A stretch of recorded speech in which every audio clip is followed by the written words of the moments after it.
السلام علیکم ورحمۃ اللہ تعالی وبرکاتہ۔ درس سنن ترمذی۔ الحمد للہ حمدا یوافی نعمہ ویکافی مزیدہ، والصلاة والسلام علی من لا نبی بعدہ، وعلی آلہ واصحابہ وکل من تبع نہجہ، اما بعد۔ بسم اللہ الرحمن الرحیم۔ باب ما جاء فی الاذان فی السفر۔ یہ باب اس سلسلے میں ہے کہ اگر آدمی حالت سفر میں ہو تو اذان دے یا نہ دے۔ پہلی چیز تو یہ ہے کہ سفر میں اکیلے ہے یا چند افراد ہیں۔ اگر اکیلے ہے تو اذان نہ دینے میں کوئی کراہت نہیں، اقامت کہہ کے جماعت کی شکل میں اکیلے پڑھے بہتر ہے۔ اگر اذان اقامت کچھ نہیں کہا تو بھی اس پر کوئی حرج نہیں۔ چند ہیں تو اس سلسلے میں دو قول ہے۔ ایک تو ہے کہ اذان بھی دے اقامت بھی کہے، دونوں کو جمع کرے، جیسا کہ حدیث پاک میں وارد ہے، اور ارادہ ہو مزید لوگوں کو جمع کرنے کا، اور اذان کی آواز جائے تو اور لوگ نماز پڑھنا چاہیں تو آ جائیں۔ اور اگر سارے ساتھی ساتھی ہی میں ہیں تو اذان نہیں دیا، صرف اقامت کیا تو بھی کافی ہے۔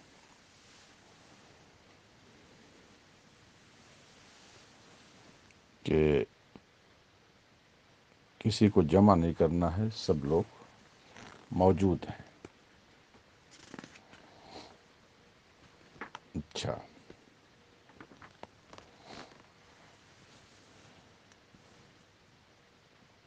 حضرت امام مالک فرماتے ہیں کہ بس اقامت کہہ لے کافی ہے، لیکن ائمہ ثلاثہ کا یہ کہنا ہے کہ اذان بھی دے اقامت بھی دے کہے، یہ بھی بہتر، یہی بہتر ہے، کیونکہ اذان کی آواز جانور ہوں، پیڑ پودے ہوں، جو بھی سنتے ہیں قیامت کے دن وہ شہادت دے۔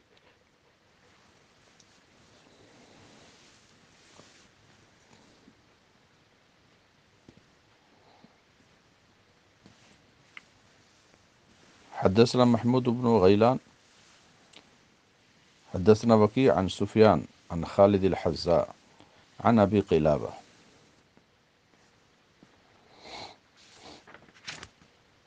ان کا نام عبداللہ بن زید تھا، ان کی روایتیں بہت گزری ہیں، آئیں گی۔ عن مالک بن حویرث قال قدمت علی رسول اللہ صلی اللہ علیہ وسلم، رسول اقدس کی بارگاہ ناز میں اور میرے چچا زاد بھائی تھے، دونوں حاضر ہوئے۔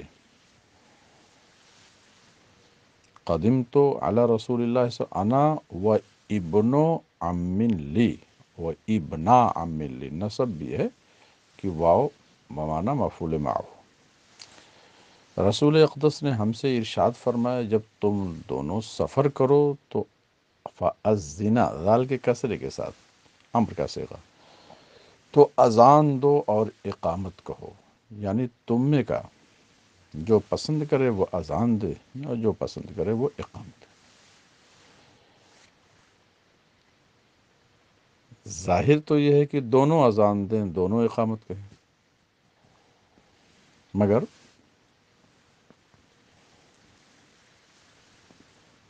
اس کا مفہوم یہی ہے کہ من احب منکم ان یؤذن فلیؤذن، تو ایک اذان دے، دوسرا اس کا جواب دے۔ اور واحد کو کبھی کبھی تثنیہ سے خطاب کر دیا جاتا ہے لغت عرب میں۔ بہرحال جو ظاہر ہے وہ مراد نہیں ہے کہ دونوں اذان دو اور دونوں اقامت کہو، ایسا شرع میں متعارف نہیں ہے، اس لیے۔ اور دوسری وجہ یہ ہے کہ دوسری روایتوں میں صراحت کے ساتھ آیا ہے کہ فَلْيُؤَذِّنْ أَحَدُكُمْ، تو اس سے یہ پتہ چلا کہ ایک اذان دے۔ اذان دینے میں کوئی قید و بند نہیں ہے، چھوٹی عمر والا ہو، بڑی عمر والا ہو، کم فضل والا ہو، زیادہ فضل والا ہو، اس میں کوئی قید نہیں اذان و اقامت میں۔ لیکن فرمایا وَلْيَؤُمُّكُمَا أَكْبَرُكُمَا، امامت وہ کرے جو تم میں بڑا ہو۔ بڑا یا تو عمر میں بڑا ہو، یعنی علم و قرات وغیرہ میں جب برابر ہیں تو پھر عمر دیکھی جائے گی کہ عمر میں جو بڑا ہو، یا یہ مطلب ہے کہ اکبرکما فی الفضل، فضل میں جو بڑا ہو وہ امامت کرے، اسی کو حق زیادہ ہے، علم میں جو بڑا ہو، فضل میں جو بڑا ہو۔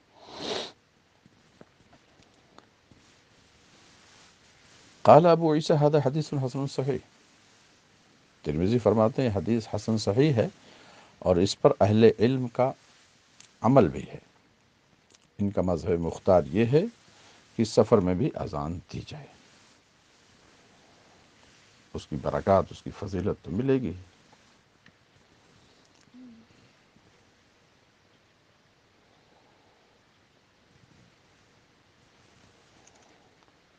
دینا ضروری نہیں ہے لیکن دیں۔ بعض اہل علم فرماتے ہیں کہ تجزئ الاقامہ، اقامت کہنا کافی ہے، اذان تو اس پر ہے جو یہ ارادہ کرے لوگوں کو جمع کرے دور سے بھی۔ پہلا قول کہ اذان دے بہتر ہے، یہ اصح، یہی قول امام احمد، امام اسحاق کا ہے، اور یہی قول مالک کو، یہی قول امام اعظم، امام شافعی، امام احمد بن حنبل، اس تینوں کا ہے۔ امام مالک وہ اختیار کرتے ہیں کہ جب جمع کرنا نہ ہو لوگوں کو تو لوگ اکٹھے ہی ہیں تو اذان دینے کی ضرورت نہیں ہے۔ یہ باب اس سلسلے میں کہ اذان کی فضیلت کیا ہے، اذان کی بہت فضیلت ہے۔ فرمایا گیا جو اذان دیتا ہے قیامت کے دن آئے گی تو اس کی گردن دراز رہے گی، فضل سے اس کی گردن چمکتی ہوگی، فضیلت سے بلند ہوگی، لوگ رش کریں گے۔ آج کا دور تو ایسا ہے کہ لوگ اذان دینے میں سمجھتے ہیں کہ یہ چھوٹے لوگوں کا کام ہے، یہ چھوٹی سوچ ہے۔ یہاں تک کہ مصطفیٰ کریم صلی اللہ علیہ وسلم سے بھی اس سفر میں اذان کا ثبوت ملتا ہے کہ آپ نے اذان دی ہے۔ امام احمد رضا قدس سرہ نے فتاوی رضویہ شریف میں بھی اس کو لکھا ہے۔ حدثنا محمد بن حمید الرازی حدثنا ابو طمیلہ حدثنا ابو حمزہ، ابو طمیلہ ابو حمزہ کا نام نیچے امام ترمذی لکھیں گے۔ عن جابر عن مجاہد عن ابن عباس ان النبی صلی اللہ علیہ وسلم قال من اذن 7 سنین، جس نے 7 سال تک اذان دیا، یہ قید احترازی نہیں ہے، محتسباً یہ شرط ہے کہ طلب ثواب کے لیے، طلب اجر دنیا کے لیے نہیں، طلب ثواب کے لیے، تو کتبت لہ برات من النار، اس کے لیے جہنم سے نجات کا پروانہ لکھ دیا جاتا ہے۔ ترمذی فرماتے ہیں اس باب میں عبداللہ ابن مسعود، حضرت ثوبان، حضرت امیر معاویہ، حضرت انس بن مالک، ابو ہریرہ، ابو سعید خدری وغیرہ سے بھی روایتیں ہیں، لیکن جو حدیث ابن عباس رضی اللہ عنہما گزری ہے یہ حدیث غریب ہے، تفرد ہے، اور ابو طمیلہ کا نام یحییٰ بن واضح، ابو حمزہ سکری کا نام محمد بن میمون ہے۔ جابر بن یزید جعفی کی تضعیف ائمہ نے کیا ہے، یحییٰ بن سعید نے ان کو ترک کر دیا، اور عبد الرحمن بن مہدی نے بھی۔ ترمذی فرماتے ہیں میں نے حضرت جارود کو یہ فرماتے ہوئے سنا کہ میں نے وکیع کو یہ فرماتے ہوئے سنا کہ اگر جعفی نہ ہوتے تو اہل کوفہ بغیر حدیث کے ہوتے، اور حضرت حماد نہ ہوتے جو امام اعظم کے استاذ ہیں تو اہل کوفہ بغیر فقہ کے ہوتے۔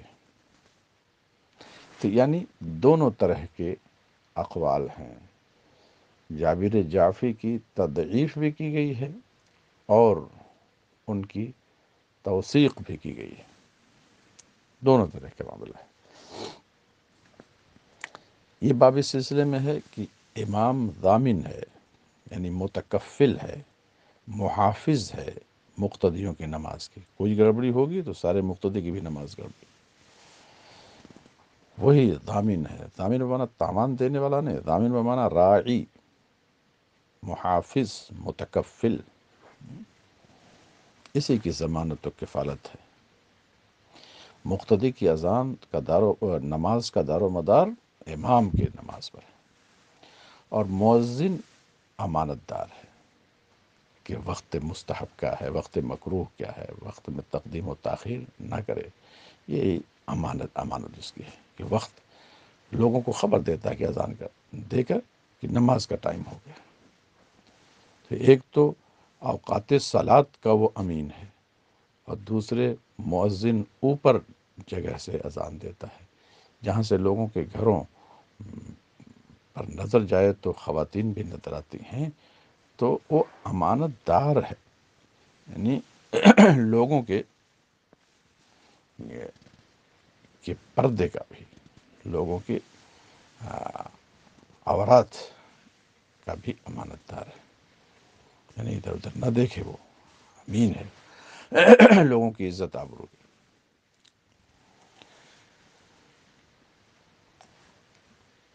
تو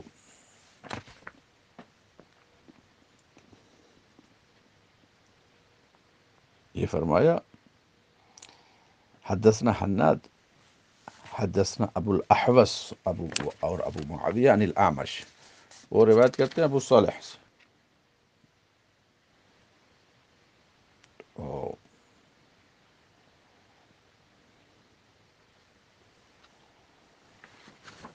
اور وہ روایت کرتے ہیں ابو ہریرہ رضی اللہ تعالی عنہ سے، قال قال رسول اللہ صلی اللہ علیہ وسلم الامام الضامن، امام ضامن ہے، یہ متکفل ہے، محافظ ہے، راعی ہے، یہ لوگوں کی نمازوں کو، مقتدیوں کی نماز کی، اس کی قرات مقتدی میں قرات ہو گئی۔ ائمہ ثلاثہ کے ہیں، امام اعظم ابو حنیفہ، امام مالک، امام احمد بن حنبل، ہاں امام شافعی کے ہاں مقتدی پر بھی قرات واجب ہے، مگر امام مقتدی کی نماز کا تو ضامن ہے کہ اس کی نماز میں فطور آئے گا تو سب کی نماز میں فطور آئے گا، وہ سفیر ہے اللہ اور بندوں کے درمیان۔ اور اس سے یہ بھی پتہ چلا کہ امام کی اہمیت مؤذن سے زیادہ ہے، امام ضامن ہے، مؤذن وہ مؤتمن ہے، امانت دار ہے، یعنی مؤتمن ہے، امین ہے اوقات صلات پر، اور امین ہے لوگوں کے گھروں کی طرف نظر نہ کرنے پر، جھانکنے پر بھی امین ہے۔ پھر حضور نے دعا فرمائی اللہم ارشد الائمہ، اماموں کو اے اللہ تو ہدایت دے، راستہ دے، دکھا دے علم کا، کہ وہ علم انہیں ملے، امور صلات کے جانکاری انہیں رہے۔ وغفر للمؤذنین، اور مؤذنین کی مغفرت فرما کہ وہ امین ہے، کہیں ایسا نہ ہو کہ وقت آگے پیچھے کر کے اذان دیں، وقت مکروہ میں دیں، یا لوگوں کے گھروں پر نظر ڈالے۔ تو اس سے الفاظ سے پتہ چلتا ہے کہ امام کو فضیلت ہے مؤذن پر۔ امام کے لیے فرمایا ارشد، اور ان کے لیے فرمایا وغفر، اور بھلا کیوں نہیں کہ امام مصطفیٰ کریم کا خلیفہ ہے، مؤذن حضرت بلال کا خلیفہ ہے، وہ بینہما بون بعید۔ ابو عیسیٰ ترمذی فرماتے ہیں اس باب میں حضرت عائشہ، سہل بن سعد، عقبہ بن عامر رضی اللہ عنہم سے روایت ہے۔ حدیث ابو ہریرہ کی روایت سفیان ثوری نے اور حفص بن قیاس نے اور متعدد لوگوں نے حضرت اعمش عن عائشہ، حضرت اعمش عن ابی صالح عن ابی ہریرہ عن النبی صلی اللہ علیہ وسلم یوں کیا ہے۔ اور اسباد بن محمد نے اعمش سے روایت کیا اور کہا کہ مجھ سے عن ابی صالح عن ابی ہریرہ عن النبی صلی اللہ علیہ وسلم یوں حدیث بیان کی گئی۔ اور حضرت نافع بن سلیمان کہتے ہیں عن محمد بن ابی صالح عن ابی ابی صالح عن عائشہ ام المؤمنین صدیقہ عن النبی صلی اللہ علیہ وسلم۔ لیکن ترمذی فرماتے ہیں کہ ابو زرعہ رازی کو میں نے سنا یہ کہتے ہوئے کہ ابو صالح عن ابی ہریرہ یہ حدیث اصح ہے ابو صالح عن عائشہ سے۔ یہ تو ابو زرعہ رازی کا قول ہوا، لیکن ترمذی فرماتے ہیں میں نے اپنے شیخ محمد بن اسماعیل بخاری امیر المومنین فی الحدیث کو فرماتے ہوئے سنا کہ ابو صالح عن عائشہ یہ اصح ہے۔ دونوں طرف قول ہے، اور ذکر ہے عن علی بن مدینی سے، انہوں نے فرمایا کہ حدیث ابی صالح عن ابی ہریرہ اور حدیث ابی صالح عن عائشہ یہ ثابت ہی نہیں ہے، ہر طرف۔ بعض محدثین فرماتے ہیں اصح یہ ہے کہ دونوں روایتیں صحیح ہیں۔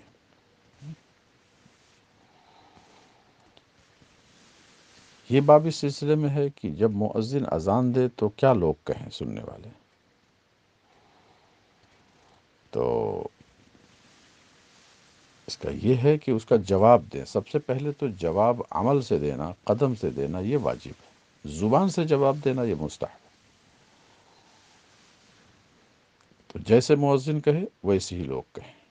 ہاں، حی علتین پہ لا حول ولا قوت الا باللہ العلی العظیم کہیں، الصلاۃ خیر من النوم پر صدقت و بررت و بالحق نطقت کہیں، اور اقامت میں جب قد قامت الصلاۃ کہیں تو کہیں اقامہ اللہ و ادامہ۔ تو یہ مستثنیٰ ہے، بلکہ علامہ شامی وغیرہ نے کہا ہے کہ دونوں کو جمع کرے، تو حدیث پر عمل کرتے ہوئے حی علی الصلاۃ لا حول ولا قوت الا باللہ دونوں کو۔ حدثنا اسحاق بن موسیٰ الانصاری حدثنا معن حدثنا مالک، اب یہاں تحویل سند ہوئی ہے، دوسری سند میں مالک تک صرف ایک ہی ہے، حدثنا قتیبہ عن مالک عن الزہری عن عطا بن یزید اللیثی عن ابی سعید الخدری قال قال رسول اللہ صلی اللہ علیہ وسلم اذا سمعتم النداء ای الاذان، جب اذان سنو فقولوا، امر کا صیغہ ہے، مثل ما یقول المؤذن، اکثر کلمات میں۔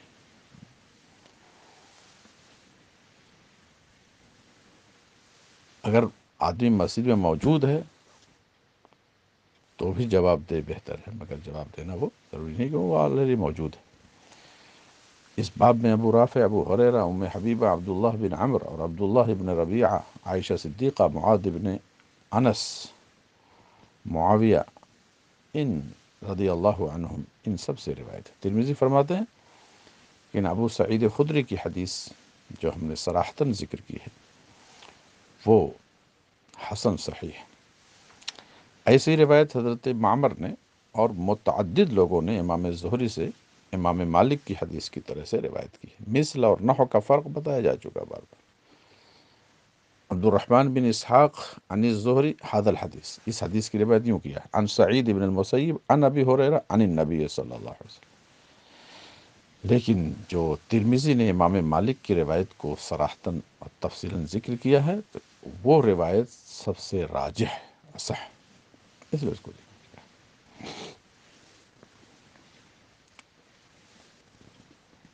تو اصل صرف مؤذن کی اذان کا جواب دے دینا یہ اصل نہیں، اصل ہے جواب عمل سے دینا۔